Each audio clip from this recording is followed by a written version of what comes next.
दोस्तों, प्रेमिका इतनी हावी हो चुकी थी प्रेमी के ऊपर कि वो ये चाहती थी कि प्रेमी इधर उधर ताके भी ना।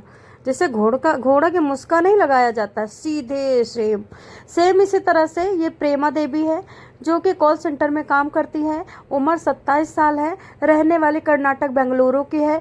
उसी कॉल सेंटर में एक किरण कुमार, जो कि आप बगल में देख रहे हो मुस्कुराता हुआ चेहरा, ये इसका प्रेमी है। ये दोनों की मुलाकात होती है। दोनों की मुलाकात होते हुए वो दूसरे को एक दिन कहता है तुम्हें छोड़ देता हूँ। छोड़ते छोड़ते कब जिंदगी में उसके चला जाता है उसे कुछ पता ही नहीं चलता है। दोनों नंबर लेते हैं, बात करते हैं, बातचीत करते करते प्यार हो जाता है। प्रेमा जो है वो 27 साल की एक लड़की है, जो कि कॉल सेंटर में काम करते हुए अपने माँ बाप के साथ रहती है। शादी के लिए इधर उधर देखा देखी होती है, पर शादी अभी नहीं किया है। तब तक किरण कुमार मिल जाता है। प्रेमा सपने सजा लेती है कि मैं पूरी जिंदगी किरण कुमार के साथ संभालूंगी, अपनी जिंदगी में अब किसी को आने नहीं दूंगी। मुझे जो चाहिए था वो मुझे मिल गया है। लेकिन वहीं पे थोड़ी दूर पे किरण कुमार, जो कि सिर्फ और सिर्फ अपने घर को तो देख ही रहा था, साथ ही साथ अपने जो पिछले जीवन की बॉय मतलब गर्लफ्रेंड थी उसके साथ भी वो मतलब मान के चलो अटैच्ड हो रहा था। इधर प्रेमा, जो कि सपने सजा रही थी, अपनी मम्मी से कह चुकी थी कि मैं शादी करूंगी तो किरण से करूंगी। किरण से भी पीछे पीछे पड़ी थी कि शादी करो शादी करो, माँ बाप से बात करो। किरण परेशान था, पहले वाली से करे कि दूसरी वाली से। धीरे धीरे जब देखा आनाकानी करते हुए, प्रेमा को लगा कि मेरा ये जो बॉयफ्रेंड है ये मेरे को भाव नहीं दे रहा है। एक दिन बोला है कि मुझे गाड़ी दिला दीजिए। मैं एक्चुअली ये जो किरण है नया नया ड्यूटी पे लगा था। प्रेमा बड़ी पुरानी वहाँ पे काम कर रही थी, सीनियर पोस्ट पे काम कर रही थी, पेमेंट भी ज़्यादा थी। तो किरण को दिक्कत हो रही थी, तो किरण ने कहा कि ठीक है, मैं देखो क्या कहते कि कुछ ऐसा कुछ करता हूँ, एक काम करिए तो मुझे गाड़ी दिला दीजिए, शादी तो हमारी होने वाली ही है, तो आप एक गाड़ी मुझे दिला दीजिए तो मैं जल्दी आ जाया करूँगा ड्यूटी पे।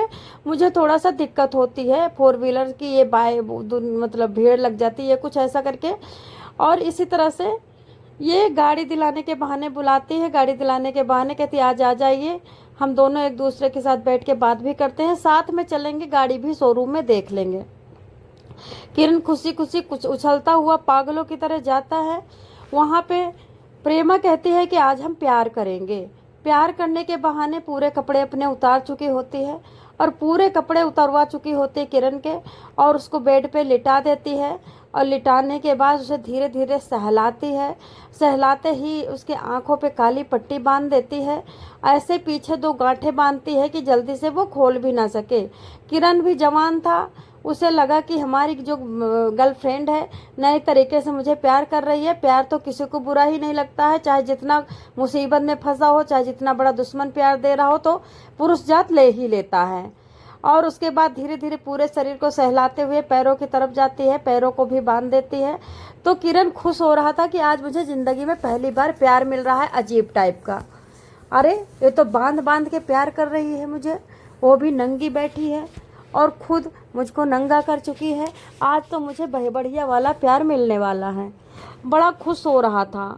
गुलाब के फूल हाथ में थमा देती है, बड़ा भारी गुलदस्ता हाथ में थमा देती है, और आंखों को बांध देती है, पट्टी बांध देती है। फिर धीरे धीरे कमर में रस्सी डालती है, और कमर को भी पीछे बेड से जाके रस्सी को बांध देती है। अब ये चारों तरफ से बन चुका था। बड़ा खुश हो रहा था कि अजीब टाइप का सुहाग रात मना रहा हूँ मैं, अभी मज़े लूँगा मैं, और उसके बाद छोड़ के चला जाऊँगा। वाह भाई, किरण कुमार को प्यार में मजा आ रहा था। लेकिन धीरे धीरे क्या करती है, पेट्रोल डालना शुरू करती है।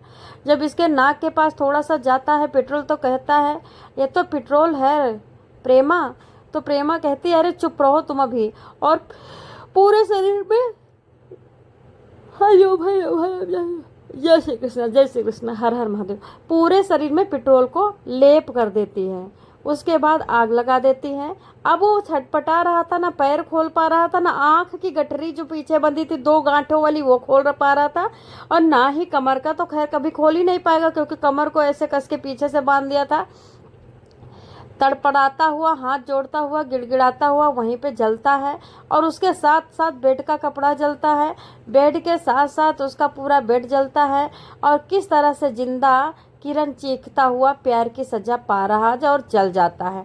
इधर ये क्या करती है, बाथरूम जाती है, वीडियो बनाती है, वीडियो बना करके पूरा, और हंसती है, मुस्कुराती है, फिर बाथरूम जाती है, कपड़े पहनती है और भागती है, चीखती है, चिल्लाती है, 100 नंबर पे कॉल करती है, वहीं पे 112 नंबर डायल करती है, पुलिस आती है। जब पुलिस वहाँ का मंजर देखती है तो कांप जाते हैं।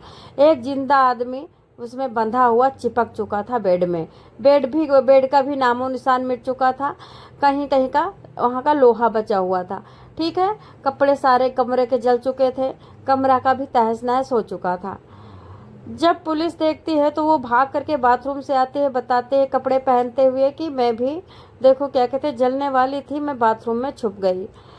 तो पुलिस बोलती है ऐसा, हायो भायो भायो, राधे राधे, ऐसा क्या हुआ। तो वो बताती है कि हाँ, ये ज़िंदगी से बड़े परेशान थे, अपनी ज़िंदगी को ख़त्म करना चाहते थे।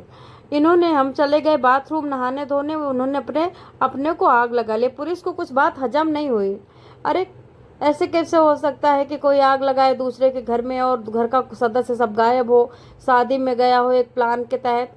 तो पुलिस कहती ठीक है, अपना मोबाइल दी। जैसे मोबाइल देते तैसे उसमें वीडियो बनी दिखाई देती है।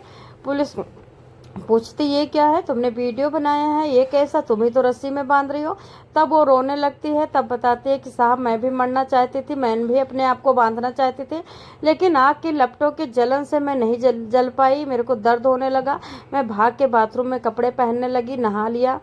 दोस्तों, वो बताती है कि ये मेरे को मिला था 2 साल पहले। 2 साल पहले से हम दोनों जी जान से प्यार करते थे। आज मैं देख रही हूँ 6 महीने से पलटी मार रहा है, कहाँ किससे बात कर रहा है, किसी से मिल रहा है, मेरे को सब एक एक चीज़ पता है। मेरे से कसम खा रहा है, झूठी कसम खा रहा है। जब मैंने बाइक देने की बात करी तो तुरंत आ गया। वैसे ये मेरा फ़ोन नहीं उठाता है। ये अपनी पिछली जो गर्लफ्रेंड थी जिसने इसको धोखा देके चली गई थी, उससे बात कर रहा है। तब भी हमने कहा कोई बात नहीं, बात करो, लेकिन जब पता चला कि उससे मिल रहा है तो मुझे बर्दाश्त नहीं हुआ। अब मैं समझ गई कि मेरी ज़िंदगी में घुस करके मेरी इज्जत लूटने वाला, मेरे साथ गलत काम करने वाला अब लौट चुका है, अपनी गर्लफ्रेंड के पास जा चुका। अब मेरा क्या होगा। और मैं प्रेग्नेंट होने वाली ही थी। वैसे ही मैंने ये विचार किया कि अब इस आदमी को जिंदा रहने का कोई हक नहीं है, मैंने जला दिया।